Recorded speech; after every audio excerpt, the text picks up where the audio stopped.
Hey, what's up, you guys? It's Nick from the Lost River Drive-In, and today we're going to begin the retrospective series on the Scream franchise. Obviously, we have Scream 6 coming out a month from now, and I've never reviewed these movies individually on my channel. I want to start that today, but I also want to add a twist, like I kind of did with the Halloween Revisited series. I'm going to review, but I'm really going to talk about what the movie does well, why it works so well, and really just kind of give you things I like about each movie. Let's start with the classic from 1996, Scream, the one that restarted it all.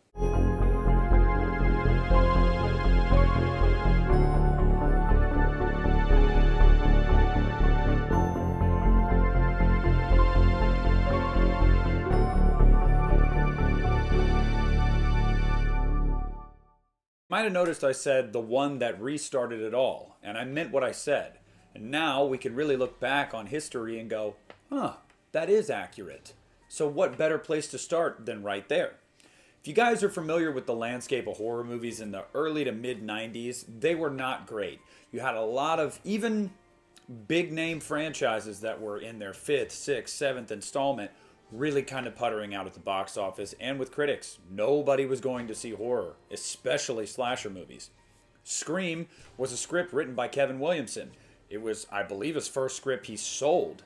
And what a script to sell. Going into Scream, it was no surefire thing that this movie was going to work. If anything, the surefire thing and the safest bet was going to be that it wasn't going to work because the landscape for horror was terrible at the time.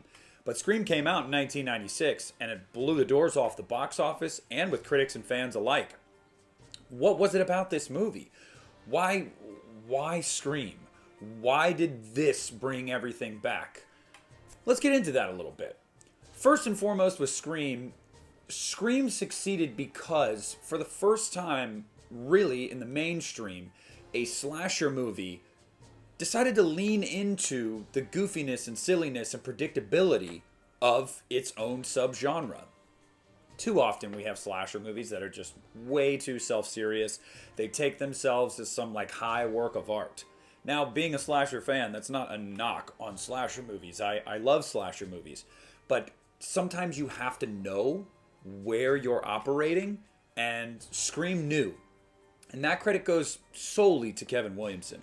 Kevin Williamson didn't want to be ultra serious about this movie. Now, there are parts in this movie, there are definitely sequences and stretches that are very, very serious, and they are supposed to be. But Scream went about it the right way. Yes, somebody always falls down at an inopportune time. Yes, somebody always makes some stupid decision. Oh, I'll be right back. Don't go in there. Look behind you. The script that he wrote leaned into that. It really was making fun of what it was while also kind of just injecting that subgenre with new life. Nobody's going to say that Scream completely and totally changed the landscape of horror. It didn't reinvent the wheel.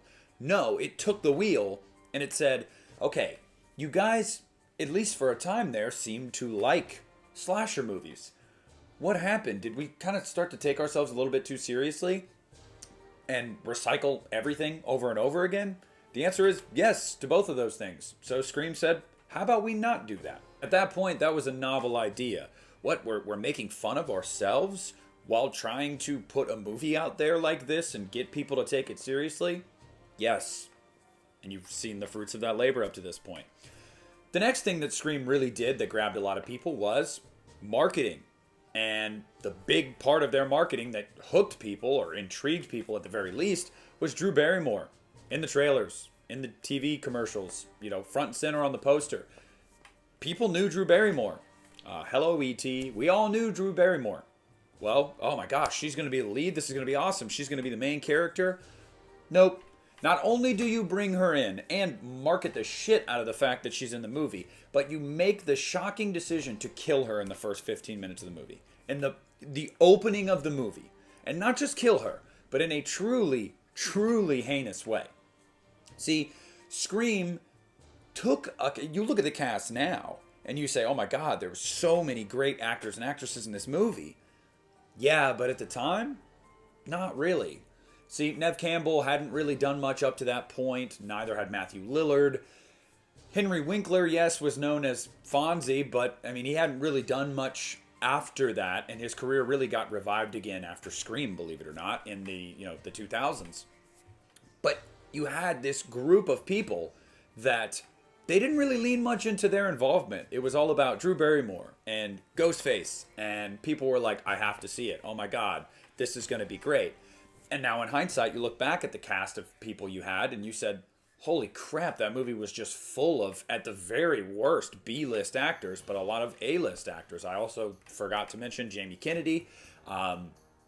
It is just Skeet Ulrich, too. I mean, we could go down the line. But it wasn't just the cast of characters and, like, the people they were playing. It was how their relationships meshed, and it seemed real. You know, obviously you have David Arquette as Dewey Riley and Rose McGowan as his sister Tatum. And they're brother and sister, but they actually felt like brother and sister. You know, there's that good-natured ribbing. Pretty much that's their whole relationship, but it feels real. It feels very genuine. You had Billy and Stu, who were like the best of friends and really did seem like that. You had Courtney Cox, who was this, journalist that just didn't really give a shit about anybody and was only about her self-interest, and she played that role to a T. You had Jamie Kennedy, who was Randy, and Randy, I mean, come on, he's like the unsung hero of this movie, and we'll get to Randy a little bit more in Scream 2. But again, you market this movie as such with one person being the focal point and surprise everybody in the first act of the movie just to introduce them to a cast of other characters that they really grow to like and their relationships seem believable, and it's good. What? I wasn't here for these people, but it was good. The next thing Scream did really well was balancing the serious and the jokey. Now, we talked about this near the beginning of the video, but I wanted to dive a little bit more into the serious. While Scream is very meta and self-aware, there are some moments in this movie that are genuinely frightening and genuinely suspenseful and really, really just heinous. Whether it be Casey Becker's death at the beginning, or whether it be, I don't know, Henry Winkler being strung up on the football field for all the kids to see. Now, we don't get to see that, but it's things like this where, like, there may be moments where you're kind of giggling and you're having fun, and then you're kind of like, oh man, that's kind of dark though. And again, perfectly done. Towing that line of let's make fun of ourselves, but also take ourselves serious enough to where the jokes are more seen as levity for the intense things that are going on. And it's a much needed break when you get those breaks throughout the movie. But overall, it meshes really, really well. Another thing that this movie does incredibly well is the whodunit aspect. I have talked many times throughout my life about Scream as a series and how the whodunit isn't as interesting to me as the why. Okay? We all know that the group of people that we've been introduced to, one of them or two of them are going to be the killer. They're going to be the person behind all of this. What interests me is finding out, okay, but why? Because I could have picked you out of a lineup. I could have said, well, if it's 5 people, one of them's going to be the killer. So it's not that shocking when you find out that one of them is in fact the killer. What is so shocking is why. This movie's third act is just awesome. I mean, it's awesome. It's like all-timey. It's an all-timer. I'm telling you right now. Some people complain about the reveal of Billy and Stu, and they say, I saw it coming, at least with Billy. I feel like they played that one really well because they do try to misdirect you a lot and put Billy in situations or out of situations where it's like you as the viewer go, there's no way he could have done this. But that's if you're operating under the assumption that it's only one killer, which come to find out was not. But if you're operating under that assumption, and we have no reason to not operate under that, you start to question, it couldn't be Billy. And then when it is Billy, you're like, damn, it was. Stu, I think, was a little bit more of a wild card. Yeah, he was goofy. He didn't really take himself seriously. He was, just great personality, very out there, very bubbly, and really kind of insensitive at times with everything that's going on, come to find out, because he's one of the people doing it. But you don't really suspect him. You're not like, this dumb guy, come on. There's no way. So they do that really well. But it's the why, like I said. It is the why for me. It's not the who. And the why is great in this movie. Obviously, we find out at the beginning that her mother, Sidney Prescott's mother, was murdered a year ago, almost a year to the day. Well, the why ends up being that Billy's father was sleeping with Sidney's mother. Spoiler alert, if you guys haven't seen a movie that's 26 years old, almost 27 years old. And he wants to get revenge. He wants to kill Sidney on the 1 year anniversary of her mom's murder. Billy gets his revenge on the Prescott family for, in his mind, ruining his family, even though your dad shouldn't have been fucking with a married chick, but whatever. And Stu just gets to kill people because he's clearly unstable and he just wants to kill people. It's really cool because throughout the movie, at no point, the first time watching it, are you thinking, oh, Billy Loomis had something to do with her mother dying. No, not at all. You get these drop lines about Cotton Weary and how he was suspected of it. He's now on death row for it. But that's really it. They really do not expand upon that whatsoever in this movie. That's in later movies that they do that. So again, it all goes back to the why, not the who. And again, for me, that's always been the most interesting thing about Scream. Any of these movies is the why. I want to know the why. You better have a good motive. You better have good reasoning, at least, for a psychopath. There's never good reasoning to do these types of things, but you feel me. And Scream does that really, really well. In summation, Scream is a movie that I grew up in the 90s. This movie came out when I was only a few years old, but I remember being a small kid and these movies were super popular. The trilogy was at its peak. The third one hadn't even come out yet. They were on TV all the time. It was a big deal. Everybody knew Ghostface. Everybody knew, a lot of people called him Scream, but everybody knew these movies. And it was like that generation's, my generation's Halloween. Now, obviously, Halloween is my favorite movie of all time, so my Halloween is my Halloween. But the movie, the horror movie that kind of took my generation by storm was Scream. And so I always have a hard time, when I talk to certain people that just refuse to give Scream its respect, just have no interest in Scream whatsoever. And, constantly just want to say, like, it was a product of its time. Yada yada, it's so 90s, it's this and that. Scream is just as important to horror as Halloween, as A Nightmare on Elm Street, as all these movies in these series. Honestly, like, it is. Without Scream, you don't get the second wave. Now, the second wave brought us some great movies, like, I Know What You Did Last Summer, and Urban Legend, and then some not so great movies, like Halloween H2O. I know a lot of people say that's a great movie. I'm kind of being tongue-in-cheek, but you see my point.